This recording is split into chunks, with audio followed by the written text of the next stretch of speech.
எல்லாம் வந்து காவேரி எவ்வளோ சொல்லி நம்ப மறுக்கிறாங்க. நீ சொன்ன சத்தியம் வந்து உண்மையா அப்படி சொல்லிட்டு கேட்குறாங்க. ஆமாம் உண்மைதான், நீ நம்பலைனா என் வயிற்றில் வளர குழந்தை சாட்சியாக சொல்கிறேன், இது உண்மைதான் அப்படின்றாங்க. அதிர்ஷ்டம் குழந்தை வயிற்றில் வளருது. ஆமாம், எனக்கும் வந்து விஜய்க்கும் குழந்தை வந்து வரப்போகுது. இதுக்கப்புறம் வந்து எனக்கு வாழ்க்கை ரொம்ப நல்லா இருக்கும்னு நினச்சிட்டு இருந்தேன். ஆனால் எல்லாமே போயிடுச்சு. பரவாயில்ல, எனக்கு இந்த குழந்தை போதும், நான் விஜயை நினச்சிட்டே வாழ்ந்துருவேன். அதனால் விஜய் விட்டு நான் போயிடுறேன். தயவுசெய்து வந்து நீ உண்மையை சொல்லு வெண்ணிலா அப்படின்னு சொல்லிட்டு கெஞ்சி கேட்குறாங்க. போலீஸ் வந்து வந்தோடனே வந்து வெண்ணிலா வந்து உண்மையை சொல்கிறாங்க. இதுக்கும் எந்த சம்மந்தமும் இல்லை, என்னை தள்ளி விட்டது வந்து அந்த பசுபதி தான் வந்து நான் எவ்வளோ வந்து பேசிகிட்டு இருந்தேன்னு சொல்லிட்டு பசுபதி நானும் விவாதம் பண்ணிகிட்டு இருந்தோம். அப்போ நான் வந்து காரசாரமாக கேள்வி கேட்டுருந்தேன். அப்போ தான் பசுபதி என்னை தள்ளி விட்டுட்டான் அப்படின்னு சொல்லிட்டு நடந்த விஷயத்தை எல்லாத்தையும் வெண்ணிலா சொல்கிறாங்க. இது எங்கள் மாமாவுக்கு தெரியும் அப்படின்னு சொல்லிட்டு சொல்கிறாங்க. மாமா வந்து போலீஸ் வந்து நீங்கள் கேட்டிங்கன்னா தெரிஞ்சிடும் அப்படின்றாங்க. அதன்படி வந்து இங்கே என்ன பண்ணுறாரு, வெண்ணாவோட மாமாவை பார்க்குறதுக்கு போகிற குமரன் வந்து வெண்ணாவோட மாமா சந்திக்கிறாரு. அவரை கூட்டிகிட்டு வரும்போது கரெக்டாக பசுபதி ஆட்கள் எல்லாருமே வந்து என்ன பண்ணுறாங்க, வழிமறிக்கிறாங்க. அப்போ கரெக்டாக போலீஸ் வந்து அவங்கள காப்பாற்றுறாங்க. வெண்ணிலாவோட மாமா வெண்ணிலா கொடுத்த ஸ்டேட்மெண்ட்டால் வந்து நம்ம விஜய் வந்து வெளியே ரிலீஸ் பண்ணிடுறாங்க. வெளியே ரிலீஸ் பண்ணோன்னே விஜய் வந்து காவேரி ரொம்ப தேடுறாரு.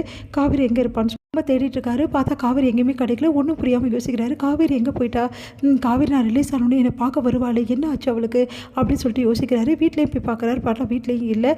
காவேரி வந்து எங்கேன்னு தெரியல அப்படின்ற மாதிரி சொல்கிறாங்க. அது கேட்டு அதிர்ச்சி அடைகிறாரு. அடுத்து வந்து காவேரி எங்கே போயிட்டான்னு தேடிட்டு இருக்கும்போது சரி வெண்ணிலா வந்து பார்க்கலாம் அப்படின்னு சொல்லிட்டு யோசிக்கிறாரு. வெண்ணிலா ஃபோன் பண்ணுறாங்க, உங்களை மீட் பண்ணணும் விஜய் அப்படின்னு சொல்லிட்டு.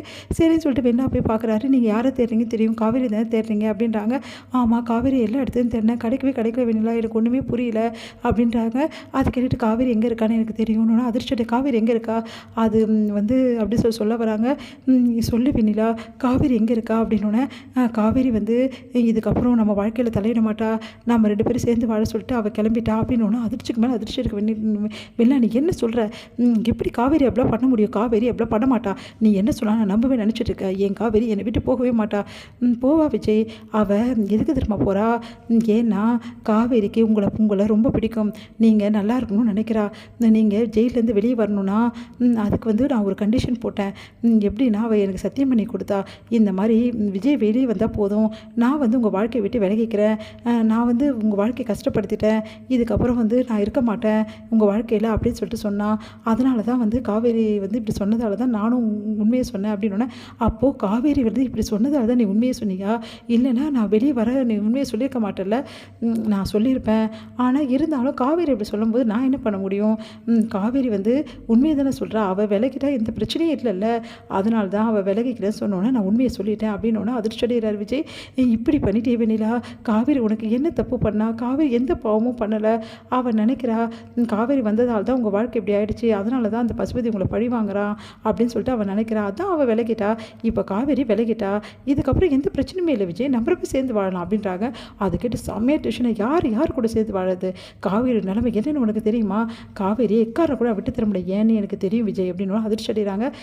நீ என்ன சொல்கிற அப்படின்னா, எனக்கு எல்லா விஷயமும் தெரியும், காவேரி கர்ப்பமாக இருக்கா தானே அப்படின்னு அதிர்ச்சிக்கு மேலே அதிர்ச்சி இருக்க விஜய்க்கு. நீ என்ன சொல்கிற, உனக்கு எப்படி தெரியும் அப்படின்னா, காவேரி என்கிட்ட சொல்லிட்டா அப்படின்னு சொல்லிட்டு நடந்த விஷயத்துக்கு எல்லாத்தையுமே வந்து வெண்ணிலா சொல்கிறாங்க. அதை கேட்டு அப்படியே வந்து தாங்கவே முடியாமல் விஜய் வந்து அப்படியே கதறி துடிக்கிறாரு.